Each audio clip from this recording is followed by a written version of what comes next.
Oi, pessoal, vamos lá, né? Vamos para mais uma videoaula.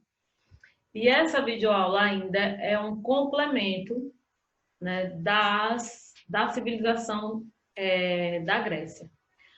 A aula passada nós falamos sobre duas civilizações, né? A de Atenas e a de Esparta. Hoje a gente vai também observar algumas características e especificamente a revolução que ocorreu, que vocês podem acompanhar, que está na página, deixa eu olhar aqui, na página 287, onde vai falar sobre o domínio da política e da aristocracia, tá certo? Então, a gente vai observar tanto essa revolução, que foi política, e também o período das tiranias. Mas antes, eu vou voltar a alguns conhecimentos, algumas características, só para a gente dar continuidade certinho, tá certo? Então, aqui é como ficou estruturada a história grega, né? Período homérico, o período pré-homérico, homérico, arcaico e o clássico, né? O pré-homérico, com a chegada dos povos formadores dessa dominação dórica, o homérico com as diásporas eupátridas, o arcaico com as polis e as colonização, o clássico com a cultura, que aí vai nos auges das guerras médicas, da guerra do Peloponeso e dos macedônicos. E o último período, que é o período helenismo, ou helenístico, tá certo? Então, aqui foi como ficou estruturado, né, a chegada dos povos formadores dessa dominação dórica. Foram os aqueus, os jônios, os eólios e os dórios. No período homérico é onde houve o desenvolvimento, né, o desenvolvimento onde se desenvolveu, foi na Península Balcânica, o local de solo pobre, só que com a costa bastante recortada. Esse homem grego ele foi resultado dessa miscigenação dos pelagos com os índios europeus, os arianos, que posteriormente vinham a ser os aqueus, os eólios, os jônios e os dórios, né? Aqui as imagens, são imagens de cidades gregas e como ocorreu a primeira diáspora, né? Ocorre com a invasão dos dórios na região da Grécia, que eles se impuseram a um violento domínio sobre essa região, causando não só o fim da civilização micênica, como também o deslocamento de grupos humanos da Grécia continental. No caso dos jônios, dos eólios, para ilhas aí do Mar Egeu e o litoral da Ásia Menor, no período aí ainda pré-homérico da história grega. Né? Já no período da Antiguidade Clássica, é onde vai acontecer a ordem gentílica, né? E também a desintegração gentílica, que deu origem à segunda diáspora. Aqui é como vocês já estudaram na aula passada, aonde se constituíam que foram constituídos aí os gênios, para depois as fratias, e por último as tribos com seus basileus. A expansão grega, aqui é uma imagem da expansão grega, né, bastante. E vocês observaram também na Antiguidade Clássica a Guerra de Troia, que é uma narrativa mitológica, né? É um conflito entre gregos e troianos, que foram dispostos a se vingar aí do rapto da sua esposa Helena por Paris, que era o príncipe de Troia, filho do rei Príasmo, né? Menelau, que era o rei da Macedônia, ou seja, da Esparta, ele reuniu os gregos em um exército comandado por seu irmão mais velho, Agamenon, que era o rei de Micenas. Aquiles e Ulisses, eles se destacam entre essa legião do exército que atravessou o Mar Egeu a bordo de mais de 1000 navios. Essas duas são as duas imagens, a imagem de Helena e a imagem do seu marido. Durante 10 anos, né, cercaram Troia, até que os gregos teriam construído aí um grande cavalo de madeira e fingindo, né, o seu abandono, ou seja, de uma trégua, né? Por se considerarem o cavalo um animal sagrado, os troianos eles recolheram o presente, levando aí para a cidade. Essa imagem, eu acho que vocês já viram, ou em livros, ou até mesmo no filme, né, de Troia, que é o cavalo, né? Essa foi uma cena, a cena onde eles recebem o cavalo. E do seu interior, né, como você já sabe, saíram os guerreiros Ulisses, sendo Troia saqueada e destruída. Priasmo ele foi morto e sua filha Cassandra ela foi violentada, né? Aqui vocês vão observar a imagem de Aquiles e Heitor em Ronda e Pares, também uma imagem retirada do filme, né? Do filme A Guerra de Troia. Aqui já é outra uma imagem, né? Uma pintura de Paris e de Helena. E o herói troiano Enéas, que foi filho de Vênus, em alguns partidários se instalaram aí no Lácio, né, dando origem ao povo romano. Até a descoberta do sítio arqueológico, com 7 cidades superpostas na Turquia, no final aí do século XIX, né, questionava-se a existência real da cidade da guerra como um fato histórico e não mitológico. Com o fim dessas comunidades gentílicas, ou seja, dos gênios e das polis, que eram cidade-estado, teve início aí um período arcaico que se caracterizou pela formação de várias polis, né? O período arcaico, né? Ou seja, de Esparta, que Esparta ela foi uma polis numa região aí do Peloponeso, foi pelos dórios que detiveram aí o domínio oligárquico da cidade-estado. Os dórios, eles exerceram, né? Os dórios, os espartanos exerceram o seu domínio sobre os piriecos, que eram principalmente sobre os ilotas. A sua economia era a agricultura e no governo havia uma diarquia. A sociedade espartana estava assim constituída, né? Os espartanos eram descendentes de dórios e únicos detentores de terra e de poder político. Os piriecos eram aqueus livres, sem direitos políticos e deveriam participar do exército quando necessário. Já os ilhotas, né, aqueus escravizados nas guerras messiânicas. A formação, né, da política espartana ela estava composta pelo governo, que era exercido pelo Eufrato, pela Gerúsia, pela Pela, né? A Esparta era governada por uma diarquia e seu regime político tinha um caráter oligárquico aristocrático. Por que eu estou passando assim? Porque essas informações vocês viram na aula passada de forma mais abrangente, tá certo? Então, a educação espartana, já foi falado, foi uma educação basicamente militar, né?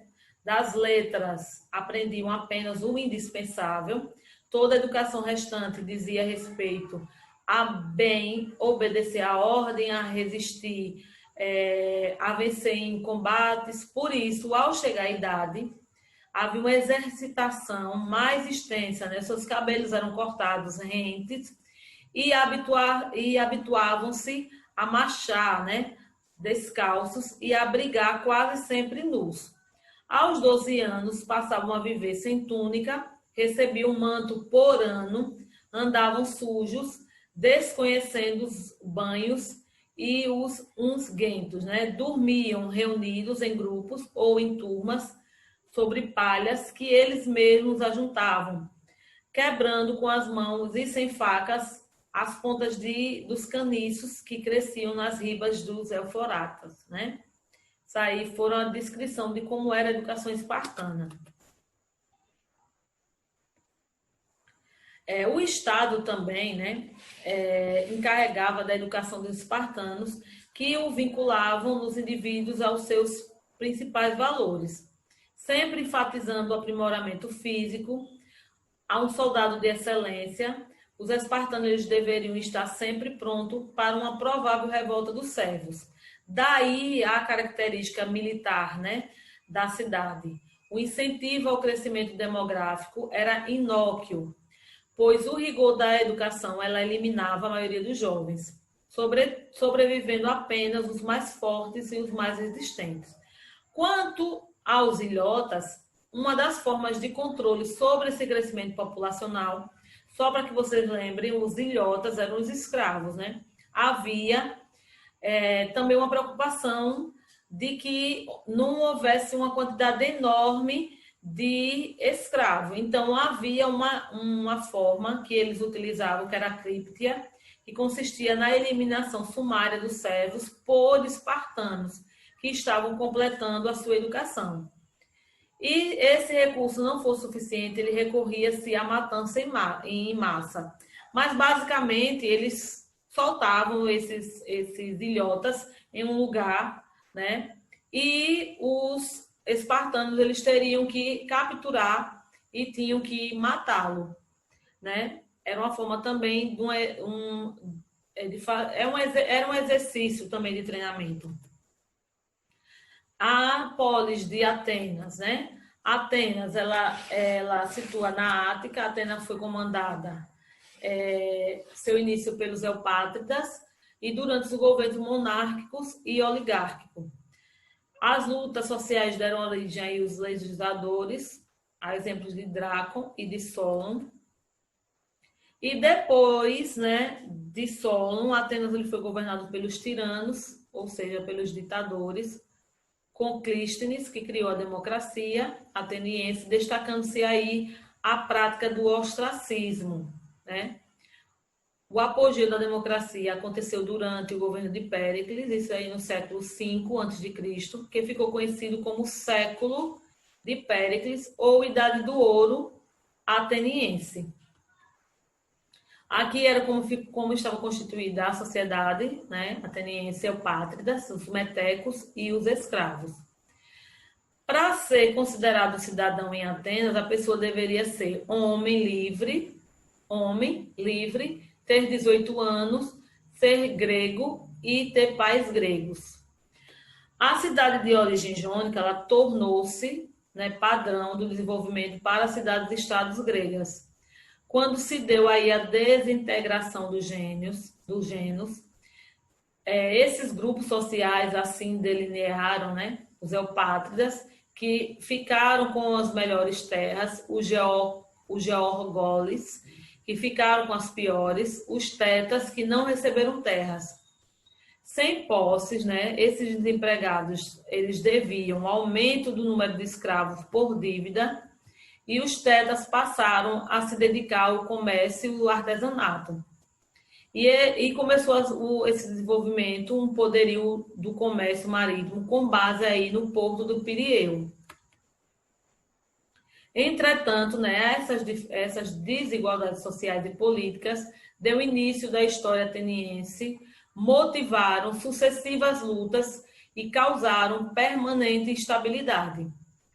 Houve a fundação da cidade coube à elite eupátrida, que eram os bem-nascidos, aqueles que ficaram com as melhores e as melhores terras da região, e de início, portanto, o comando político era exercido por um eupátrida, que era o chamado de Basileu, um rei, ficando desse modo constituído a monarquia. A primeira foram de governo ateniense, depois um conselho legislativo de Eupátrida, que era o Eupargo, assumiu o governo da cidade e os seus 9 membros, que eram arcondes, executavam todas as decisões desse conselho. Assim, né, sem mudanças substanciais, Atenas manteve-se nas mãos de uma minoria rica e poderosa aristocracia, caracterizando esse início como a oligarquia, né? Houve aí o descontentamento popular dos georgóis e dos tetas, que, apoiado pelos ricos demiurgos, que eram comerciantes, foi fortalecendo e impondo mudanças nessa ordem política tradicional. Só que, no entanto, nem mesmo as reformas criadas pelo legislador Drácon acabaram com as insatisfações, pois a sua legislação escrita, além de ser rigorosíssima, ela favorecia, como sempre, a essa aristocracia. Outro legislador importante foi Solon, né? que ele deu alguns privilégios tradicionais e habituais, né, a exemplo da escravidão por dívida, só ele dividiu os cidadãos em 4, de acordo com suas rendas, definindo direitos diferenciados e inaugurando uma verdadeira república censitária dos que têm rendas. Como os critérios de riqueza passou a definir direitos, os novos ricos dimorgos ascenderam ao mando ateniense, o que desagregou aí os aristocratas que reagiram tomando o poder pela força, uma força ilegalmente, instalando aí a tirania. Então, iniciou-se o período aí da tirania, né, com Pisístrato, que usou todo o seu rigor, né, o rigor que faltara em Solon. Seus sucessores foram Hípias, Hipargo e Iságoras, mas ele foi um tirano, o legislador Clístenes, que ao aperfeiçoar a obra de Solon fez nascer a Revolução Democrática em 508 a.C., a Eclésia, que era a Assembleia Legislativa, em conjunto com o Conselho dos 500, tornou-se o órgão mais importante do período, né, desse período. Então, a justiça ela seria aplicada pelos tribunais da Ilian, que era tribunais de justiça, e pelo poder executivo, que inicialmente estava nas mãos dos arcotes, né? Passou gradativamente às mãos dos estáticos, que eram os militares executivos, o que exerciam coletivamente. Clístenes, né, ele criou também o ostracismo, que era um exílio por 10 anos. E essa medida que desestimulava o aparecimento dos povos tiranos, pois ele suspendia aí os direitos. Esse aperfeiçoamento, né, desses instrumentos demográficos, né, coube ao sucessor Clístenes, ou seja, Péricles, que apesar de ter governado apenas 15 anos, ele deixou seu nome ligado a todo um século, que foi conhecido como século chamado século de Péricles ou Idade de Ouro ateniense. Com o término dessas decisões políticas internas, Atenas ela prosperou economicamente, sobretudo por suas relações comerciais, áreas dos mares Egeus e Negros, e com as colônias da Ásia Menor da Jônia, além de explorações de minas que dinamizaram e fizeram do porto ateniense de Pireu um dos maiores e importantes entrepostos comerciais da antiguidade. Aqui é quem não participava da política, né? Com essa revolução olímpica, né? Nome dado ao mais importante soldado grego, aquele que possuía melhor armamento e combatia o cavalo, a cavalo. Essa revolução olímpica ela não foi o único fator que possibilitou o surgimento da democracia, mas teve um papel importante na conquista desses direitos, né? Por quê? Porque ela vai influenciar, né, no que nós falamos, né, as primeiras críticas a esse domínio político, aristocracia ateniense, eles aconteceram por volta de 700 anos antes de Cristo, entre os hóplitas, que eram soldados da infantaria e responsáveis aí pela defesa da polis. Assim como na política, os aristocratas eram comandantes hóplitas, os quais possuíam os melhores armamentos e recebiam as melhores recompensas pelos desempenhos nas batalhas. Naquela época, a economia ateniense ela passava por transformações, né, transformações bastante significativas. Aí aqui vocês vão observar como era constituído, né, como era representado, né? Aqui está um hóplita, então ele tinha que ter todo esse vestimento, a couraça, a túnica, a espada, uma lança, a greva, o elmo. Então, os tiranos eram indivíduos que assumiam o governo, né? Os principais tiranos a gente já falou.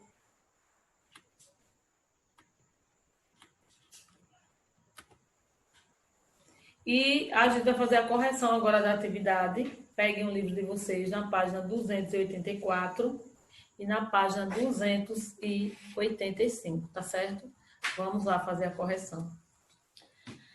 Na página 284, primeira questão, cite o nome dos mares que banham os territórios que eram ocupados pelos antigos gregos.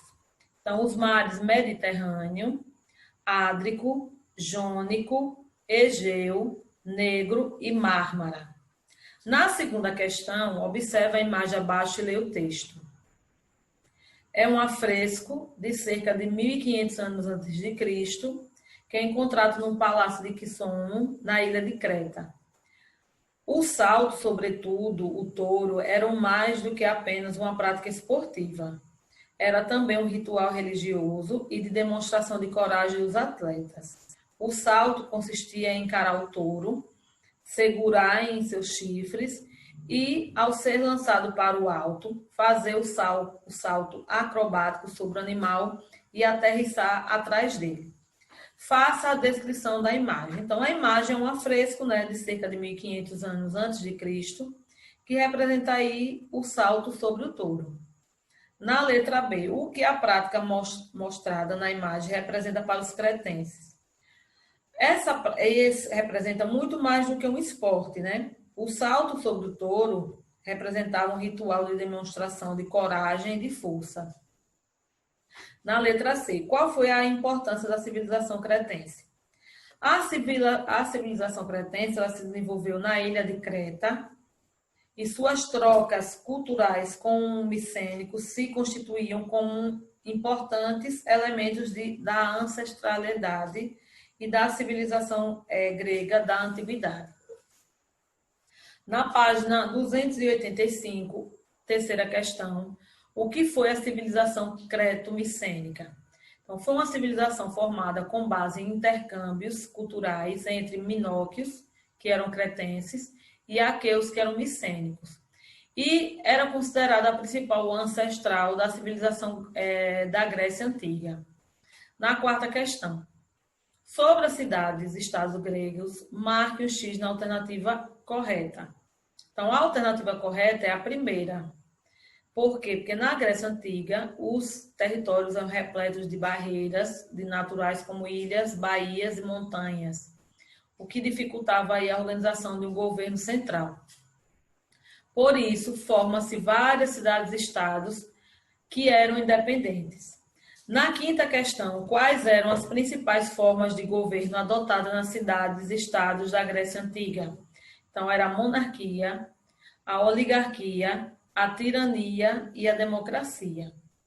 Na sexta questão, leia o texto abaixo e responda as questões. Pretendiam a lei escrever apenas o necessário aos objetivos de se tornarem soldados disciplinados e cidadãos submissos, concentrando-se no aprendizado militar. Conforme cresciam, as suas provações aumentavam. Apenas aos 70 estariam libertados de suas obrigações para com o Estado e seu esquema de mobilização militar constante. Na letra A, aos habitantes de quais polis gregas esse texto faz referência? Marque o X. Então, você já sabe que é os espartanos, né, de Esparta. E na letra B, com base no texto, nos comentários do capítulo, explique como era a educação dos homens nessa polis. Então, em Esparta, a educação dos homens era rigidamente militar.